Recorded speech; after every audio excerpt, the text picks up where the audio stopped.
पन्हाळगडाची माती, पन्हाळगडाची भूमी छत्रपती शिवरायांच्या युद्धनीतीनं आणि सगळ्या वास्तव्यानं ज्या पद्धतीनं आपल्या सगळ्यांना प्रचंड अशा पद्धतीची प्रेरणा देते,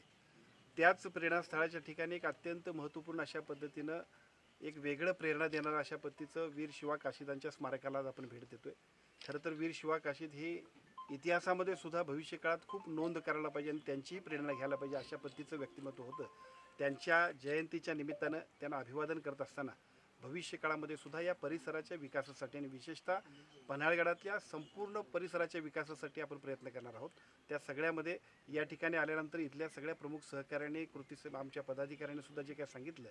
वीर शिवा काशीदाच्या स्मारकाच्या अनुषंगानं ज्या ज्या सुधारणा करणं अपेक्षित आहे त्या सगळ्या सुधारणा करण्यासाठी सुद्धा जिल्हा नियोजन मंडळातून असेल, राज्य शासनाच्या वतीनं असेल, जितकं सहकार्य करता येईल तेवढं निश्चितपणे करू आणि त्या माध्यमातून हा इतिहास अतिशय चांगल्या पद्धतीनं भविष्य काळात नवीन पिढीला प्रेरणा देईल अशा पद्धतीचं काम करण्याची जबाबदारी आपण सगळ्यांनी घेऊया.